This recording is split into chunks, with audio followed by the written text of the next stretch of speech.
184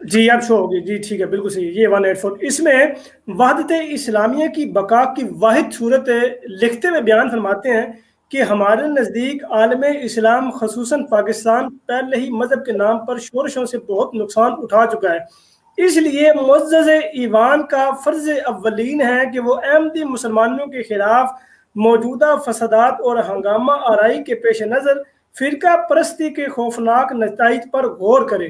مولانا عبد المجید سالک نے 1952 میں حکومت پاکستان کو یہ مخلصانہ مشورہ دیا تھا کہ ہمارا کام صرف اتنا ہے کہ لا الہ الا اللہ محمد الرسول اللہ کے ہر قائل کو مسلمان سمجھیں اور مسلمان کی تکفیر کو ہمیشہ کے لیے ترک کر دیں، بلکہ وقت آ گیا ہے کہ اسلامی حکومت تکفیر مسلمین کو قانوناً جرم قرار دے دے تا معاشرہ اسلامی اس لعنت سے ہمیشہ کے لیے پاک ہو جاوے۔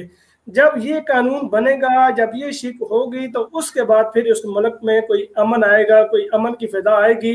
لیکن جب تک اس ملک میں ایک دوسرے کو کافر اور ایک دوسرے کو مرتد اور زندیق کی فضا قائم رہے گی، اس وقت تک اس ملک میں کبھی بھی امن نہیں آ سکتا۔ جزاک اللہ۔ جی جزاک اللہ تعالیٰ صلی اللہ۔ آپ نے دیکھا پیارے بھائیوں کہ جیسا کہ خاکسار نے عرض کیا تھا، جماعت احمدیہ مسلمہ جب اسمبلی میں گئی ہے تو ہم نے وہاں پر جا کر، ہمارے اس وقت کا جو وفد تھا، جو ہمارے سربراہ تھے، انہوں نے وہاں پہ جا کر صرف جو کہتے ہیں نا ہوائی باتیں نہیں کی، بلکہ جب جہاں پر مسائل وہاں پر بتلائے ہیں وہیں پر مسائل کا حل بھی پیش کیا ہے۔ ابھی محترم جلیل اللہ بھائی نے ایک حل جو جماعت احمدیہ نے ظاہر ہے اس کو حال سمجھتی تھی تو اسی لیے اس کتابچے میں اس کو شامل کیا ہے، ورنہ شامل کرنے کی وجہ ہی نہیں تھی۔ بہرحال ہمارے پاس فضل احمد صاحب ایک موجود ہیں۔ مبارک بھائی، سے پہلے کہ میں آپ کے پاس آؤں، فضل احمد صاحب السلام علیکم ورحمۃ اللہ وبرکاتہ، آپ کو میری آواز آ رہی ہے؟ جی وعلیکم السلام ورحمۃ اللہ۔ جی ڈاکٹر صاحب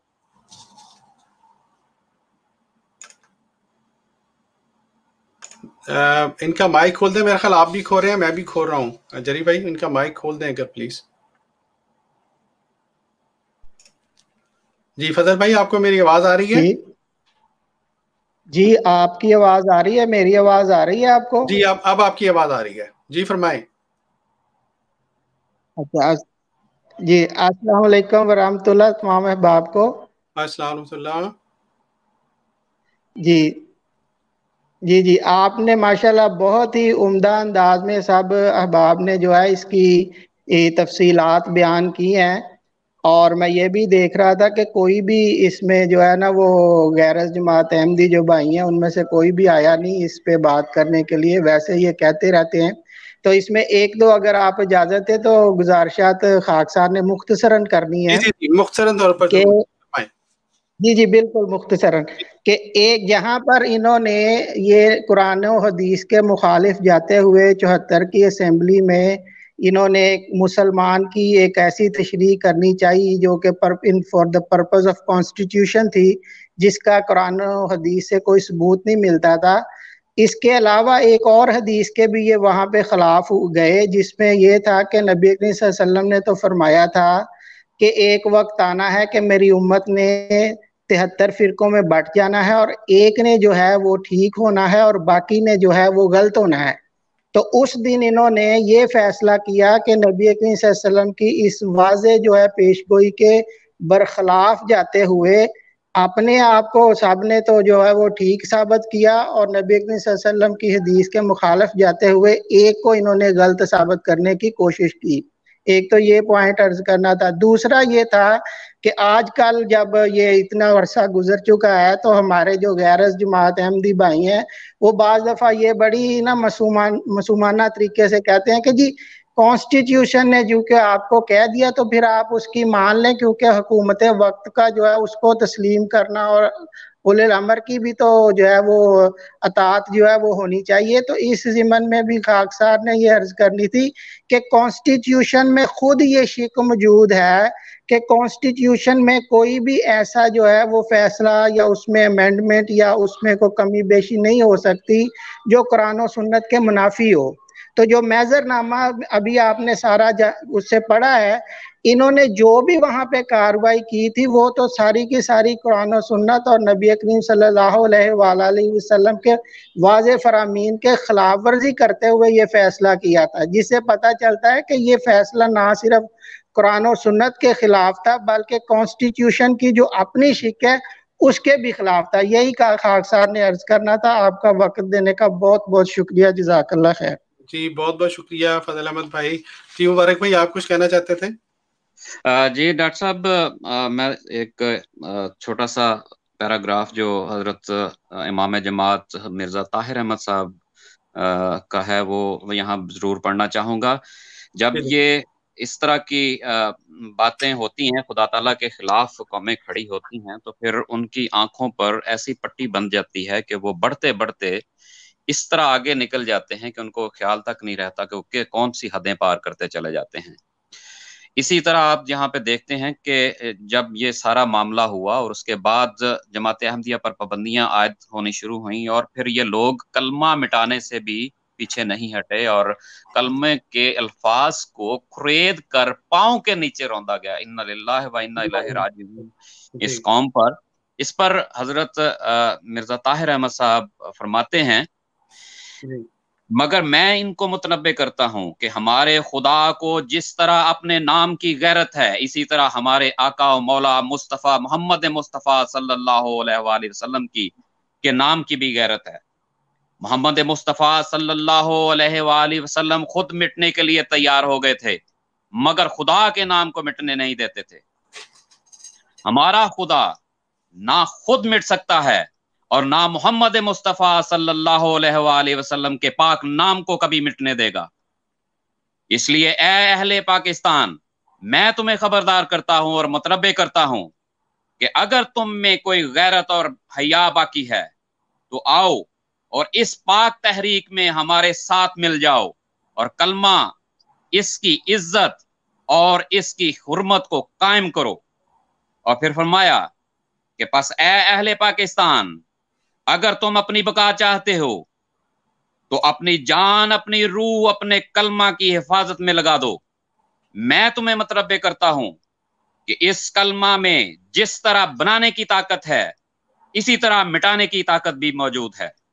یہ جوڑنے والا کلمہ بھی ہے اور توڑنے والا بھی ہے، مگر ان ہاتھوں کو توڑنے والا بھی ہے جو اس کی طرف توڑنے کے لیے اٹھیں گے۔ اللہ تمہیں عقل دے اور تمہارے لیے ہدایت نصیب فرمائے۔ جزاک اللہ احسن الجزا۔ اسی کے ساتھ میں ایک پیغام اسی سلسلے میں جو اپنے پیارے یہاں محترم غیر احمدی احباب ہیں ان کو دینا چاہتا ہوں کہ خدارا سوچئے کہ کلمہ جب قیامت کے دن آپ کے خلاف گواہی دے گا کہ انہوں نے ہمیں گرایا تھا، انہوں نے مجھے کھروچ کر نیچے گرایا تھا، تو آپ کے پاس کیا جواب ہوگا؟ جزاک اللہ حسن الجزا۔ جی جزاک اللہ حسن الجزا۔ اور مبارک بھائی جزاک اللہ، آپ نے یاد بھی دلوا دیا۔ میں دوستوں کو یہ بتلانا چاہتا ہوں ہمارا انشاءاللہ اگلا پروگرام جو ہے اگلے سنڈے کو، وہ بھی اسی سلسلے میں سے متعلق ہے۔ یہ جو آپ نے ابھی کلمہ گرانے کی اور توڑنے کی اور مٹانے کی ایک پاکستان سے حوالے سے بات کی، دوستوں سے گزارش ہے وہ ضرور سنیے گا۔ اس سے پہلے کہ خاکسار جو ہے ایک شعر عرض کرنا تھا اس سلسلے میں۔ جی پھولیں پھلیں گے ہر دم کلمہ پڑھانے والے، مٹ جائیں گے جہاں سے کلمہ مٹانے والے۔ جزاک اللہ۔ جزاک اللہ تعالیٰ اصل جزا۔ اور پیارے بھائیو، اس سے پہلے کہ خاکسار جو ہے اس پروگرام کو ختم کرے، کہ کیا کسی اور بھائی نے اگر کوئی بات کہنی ہے تو وہ کہہ لے، کیونکہ حضرت مسیح موعود علیہ الصلوۃ والسلام کا ایک اقتباس پڑھ کر خاکسار اس پروگرام کو ختم کرنا چاہتا ہے، اور وہ اقتباس اس محضر نامہ میں پیش کر کے اس وقت کی اسمبلی کو باقاعدہ تنبیہ کی گئی تھی کہ جس